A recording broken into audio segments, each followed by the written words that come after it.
কওমকে প্রশ্ন করা শিখতে হবে যে মাযা তা'বুদুন, কিসের ইবাদত করতেছো তোমরা, এগুলো কি করতেছো তোমরা, মানে এটা একটা কথা, তোমরা করতেছোটা কি কি। তারপরে উনি বলছেন আইফকান আলিহাতান দুনাল্লাহি তুরিদুন, তোমরা কি আল্লাহকে বাদ দিয়ে, তোমরা কি আল্লাহ, মহান আল্লাহকে বাদ দিয়ে অলিক ইলাহ সমূহের ইবাদত করছো? রোজার রব, যাকাতের রব, রাজনৈতিক, সামাজিক, অর্থনৈতিক এইসব হেদায়েতের রব তিনি নন? ওটা মানা হয় কোথায়, কোথায় মানা হয়? বেশিরভাগ মানুষ আমাদের দেশে ব্যক্তিগত জীবনে আল্লাহকে মানি, আল্লাহর বিধানকে মানি, যারা মানার চেষ্টা করি, কিন্তু রাজনৈতিক জীবনে গিয়ে, অর্থনৈতিক জীবনে গিয়ে, সামাজিক জীবনে গিয়ে আমরা আল্লাহ পাকের বিধানটা মানি না, পরোয়াই করি না, বেশিরভাগ পরোয়াই করি না। আমরা মানতেই চাই না যে আসলে আল্লাহ পাকের পক্ষ থেকে এই ক্ষেত্রেও বিধান আছে। সরাসরি তো বলে দেয়, কেউ বলে দেয় ইসলামের লেবাস নিয়ে, নাম নিয়ে বলে দেয় আমরা তো শরিয়া আইন প্রতিষ্ঠা করতে চাই না, সরাসরি বলে দেয়। তো কি প্রতিষ্ঠা করতে চান আপনি? তাগুত, আল্লাহ বিরোধী আইন। আল্লাহর আইনের বাহিরে ইনসাফটা আছে কোথায়? যে ইনসাফের কথাটা বলা হয় যে আমরা ইনসাফ প্রতিষ্ঠা করতে চাই, ইনসাফটা কোত্থেকে আনবেন আপনি? ফরাসি বিপ্লব থেকে নাকি চে গুয়েভারের আন্দোলন থেকে, নাকি মার্কসের দর্শন থেকে, না স্টেলিন থেকে, নাকি মাও সেতুং থেকে, না মুসোলিনি থেকে? কোত্থেকে আনবেন ইনসাফটা? আনবেন এখানে এই এই এই যে আদর্শটা, এটার বীজই এখনো বপন হয়নি। ধরে নেন যে এখন থেকে আপনাকে মিনিমাম 10-20 বছর দাওয়াতের কাজ করতে হবে, তাও আপনাকে আমাকে একা না, সবাই মিলে করতে হবে। তারপরে একটা কওম হয়তো তৈরি হবে ইনশাআল্লাহ, যারা আল্লাহর জমিনে আল্লাহর দিন চায়। আর এই ভাইদের যাদের কথা বলছি তাদেরকে আপনি অবজ্ঞা করবেন না, তাদেরকেও আমাদের শক্তি হিসেবে কাজে লাগাতে হবে। তারা তো অমুসলিম না, ঠিক আছে? এবং দাওয়াতের কাজটা সব মহলেই করতে হবে, সব মহলেই। কে জানে কোনো তাগুতপন্থী থেকেই দেখা যাবে যে ওমর রাদিয়াল্লাহু আনহুর মতো একজন সাহাবীর মতো মানুষ বের হয়ে আসতেছেন। সাহাবীর মতো বলতে বোঝাচ্ছি যে ওই আদর্শের, যেমন ওমর রাদিয়াল্লাহু আনহু দারুন নাদওয়া থেকে বের হয়ে আসলেন না, বের হয়ে এসে ইসলামের বলিষ্ঠ সৈনিক হয়ে গেলেন, খোলাফায়ে রাশেদাদের মতো অন্তর্ভুক্ত হয়ে গেলেন, প্রকাশ্যে ইসলামের দাওয়াত শুরু হয়ে গেল, একাই পুরো 100 জনকে চ্যালেঞ্জ করা শুরু করলেন। এরকম বহু মানুষ বের হয়ে আসবে ইনশাআল্লাহ, যারা এখনো হয়তো যারা দেখা যাবে তাগুতের কোনো বাহিনীতে আছে, অথবা কোনো পলিটিশিয়ান, মানে পলিটিক্সের মধ্যে আছে, অথবা হারামের মধ্যে আছে, অথবা আল্লাহদ্রোহী কোনো মতবাদের মধ্যেই আছে, এমনকি নাস্তিকও আছে, সেও হয়তো বের হয়ে আসবে। দাওয়াত সব মহলেই দিতে হবে। ফামা যন্নুকুম বিরাব্বিল আলামিন। এরপরে আয়াতে এসেছে 88 নম্বর আয়াতে ফানাযারা নাযরাতান ফিন নুজুম। এবার তিনি ওই নক্ষত্রের দিকে তাকালেন, নজর দিলেন, নক্ষত্র তারকারাজিগুলোর দিকে তাকালেন। কে? এবং বললেন ফাকালা ইন্নী সাকিম, এবং বললেন যে আমি অসুস্থ, আমি অসুস্থ। কখনকার ঘটনা বুঝতে পারছেন তো?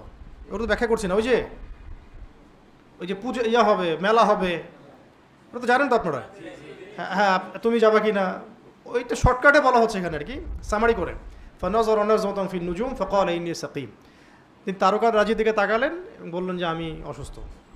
সত্যি কথা বলতে চতুর্দিকে যখন আপনি গুনাহ দেখবেন, শিরক দেখবেন, কুফর দেখবেন, পাপ আর পাপ, এই যে আমাদের কওম ইস্যু নিয়ে দিশেহারা, আপনিও বলবেন যে আমি অসুস্থ। আমি কি ভাই, আমি আকাশের দিকে তাকায় বলবেন যে আমি তো অসুস্থ। বুঝতে পারছেন কথাটার মানে গভীরতা কোথায়? উনি কিন্তু ফিজিক্যালি এখানে অসুস্থতা বোঝান নাই, ওনার মন ভালো নাই। আমি মেন্টালি এখনও সিক না, মানে আমি মেন্টালি সাউন্ড না, এখন আমি ভালো লাগছে না এগুলো আমার কাছে। এটা এড়িয়ে যাওয়ার জন্যে, সব ফিতনাগুলো এড়িয়ে যাওয়ার জন্য তিনি বলেছেন আমি অসুস্থ। এটা মিথ্যা কথা না, কিন্তু এটা কৌশল করা। চতুর্দিকে গান বাজতেছে ধুমধারাক্কা, আপনি কি করবেন? আয় এখানে, আয় পার্টিতে, আপনি বলবেন যে আমি ভাই অসুস্থ আছি, তোরা যা। এরকম না, আপনি মেন্টালি অসুস্থ, মানসিকভাবে আপনি ভালো নাই, কারণ আপনার মনটা সায় দিচ্ছে না। এটা একটা খুব ভালো একটা আয়াত, মানে খুব চমৎকার একটা আয়াত। কিন্তু এরকম সিচুয়েশনে মুমিনরা পড়বেই এই ফিতনার জামানায়, যখন বলতে আপনি বাধ্য হবেন যে আমি অসুস্থ, আমি পারবো না। ইভেন ইলেকশনে ভোট দিতে বললেও আমরা বলি আমি অসুস্থ। আছে আল্লাহ।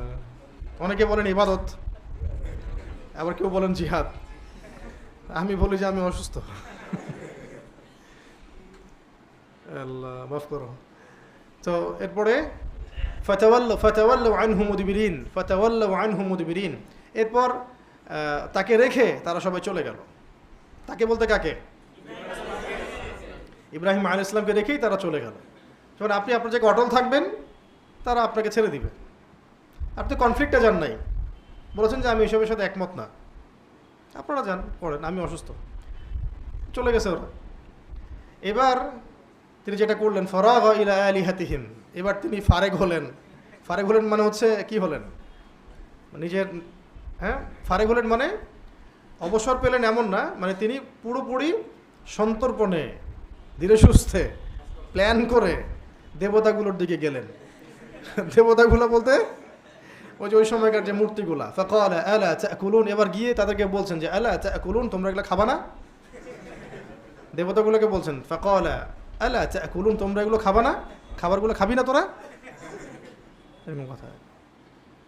এইভাবে বললে আবার আমাদের অনেক সুশীল বের হয়ে যাবে। আপনি কি দেবতাদেরকে গালি দিলেন? হ্যাঁ, ধর্মীয় অনুভূতিতে আঘাত করলেন নাকি? না, বরং আমরা আমাদের কমিউনিটির মধ্যে যে হিন্দু ধর্মাবলম্বী ভাইরা আছেন, ওই অর্থে ভাই বললাম আর কি, আদম সন্তান, শরিয়ার দৃষ্টিকোণ থেকে, ধর্মের দৃষ্টিকোণ থেকে তো ভাই না, আদম আলাইহিস সালামের সন্তান। তো তাদেরকে আমরা বলতে চাই যে এখানে ইব্রাহিম আলাইহিস সালাম যে একটা মূলনীতি অবলম্বন করেছেন, এটা আপনি আপনার দেবতার সামনে গিয়ে করেন। দেবতার সামনে দাঁড়ায় বলেন আল্লাহ তাকুলুন, তুমি খাবা না এটা? দেখেন কি অ্যান্সার আসে। তুমি খাবা না? সূরা মারিয়ামে আরও আছে যে হে আমার ইয়া আবাতি, হে আমার বাবা, তুমি লিমা তা'বুদু, তুমি এমন ইলাহের ইবাদত কেন করো? মা লা ইয়াসমাউ, যে শুনে না, মা লা ইয়াসমাউ ওয়ালা ইউবসিরু, এবং দেখেও না। মা লা ইয়াসমাউ, ইয়া আবাতি লিমা তা'বুদু মা লা ইয়াসমাউ ওয়ালা ইউবসিরু ওয়ালা ইউগনি আনকা শাইআ, এবং তোমার কোনো উপকারও করতে পারে না, ক্ষতিও করতে পারে না। এমন ইলাহের ইবাদত কেন করো? তো এইভাবে প্রশ্ন আপনিও করেন, যান ইবাদত আপনার ইলাহের সামনে দাঁড়ান, গিয়ে বলেন যে আলা তাকুলুন, তুমি কি খাবা না? মা লাকুম লা তানতিকুন, আরও প্রশ্ন করতে গেলে মা লাকুম লা তানতিকুন, হে ইলাহরা তোমাদের কি হলো, তোমরা কথা বলছো না কেন? এটা কার স্টেটমেন্ট? ইব্রাহিম আলাইহিস সালাম। আলা তাকুলুন, তোমরা কি খাবা না এই ভোগ প্রসাদগুলা? মা লাকুম লা তানতিকুন, কি হইলো, কথা বলো না কেন? কারণ কোনো অ্যান্সার আসতেছে না, আবার জিজ্ঞাসা করছে কি হলো, কথা বলো না কেন? আরে খাইতে না পারো, কথা তো বলতে পারবা। খেতেও পারতেছে না, কথাও বলতে পারছে না। সূরা হজের মধ্যে আছে যে মাছিও তাড়াতে পারছে না, গায়ের মধ্যে একটা মাছি বসলে সেটা তাড়াতেও পারছে না, উপকারও করতে পারছে না, ক্ষতিও করতে পারছে না, শুনেও না, দেখে না। আপনারা তারপরে এদের ইবাদত করেন আর বলেন যে এদের আদর্শে রামরাজ্য কায়েম করবেন। একটা প্রাণী, চতুষ্পদ প্রাণী, যাকে আল্লাহ পাক আমাদের জন্য সৃষ্টি করেছেন, তার গোবর আপনারা খাওয়াচ্ছে, আপনাদেরকে তার মূত্র আপনাদেরকে খাওয়াচ্ছে। কোন ধর্ম চিন্তা করছেন আপনি? তাহলে আপনাদের উচিত হবে, এই হিন্দু ভাইদের উচিত হবে ধর্মগ্রন্থ নিয়ে এই সন্ন্যাসীদেরকে, যারা ধর্মগ্রন্থ চর্চা করে, ওদেরকে চ্যালেঞ্জ করেন গিয়ে, এটা আছে কোথায় আমার ধর্মে, দেখাও। দেখাইতে পারে নাকি তারা? বরং তাদের ধর্মগ্রন্থ থাকবে যে আল্লাহ একজন, আল্লাহ একজন, তাদেরকে দাওয়াত দেওয়া উচিত। আপনাদেরকে এটা জাহান্নামের পথে নিয়ে যাচ্ছে। ধর্মগ্রন্থ পড়ে আপনাদের ধর্মনেতাদেরকে চ্যালেঞ্জ করেন, হুজুরদের পিছনে লাগাবাদ দিয়ে, যে আমার ধর্মে আছে কোথায় স্ট্যাচু ওয়ার্শিপ করতে হবে। স্ট্যাচু তো শুনেও না, দেখেও না, নড়েও না, চড়েও না, মাছিও দাঁড়াতে পারে না, প্রসাদ দিলে খেতেও পারে না, কথাও বলে না। কিসের ইবাদত করতেছেন আপনারা? তো ইব্রাহিম আলাইহিস সালাম কিন্তু এগুলো টেস্ট করলেন, শুধু গিয়ে কুড়াল দিয়ে ভেঙে দিয়েছেন এমন না কিন্তু। খেয়াল করে দেখছেন, একটার পর একটা প্রশ্ন করতেছেন। তারপরে ফারাগা আলাইহিম দরবাম বিল ইয়ামিন, এবার কথা আর বলিস না, তোর সাথে কথা বলে কি হবে, একদম কুঠার নিয়ে, ডান হাতে কুঠার নিয়ে দরব, মানে একদম মাই শুরু করলেন। ফরাগ আলাইহিম দরবান বিল ইয়ামিন ফরাগ আলাইহিম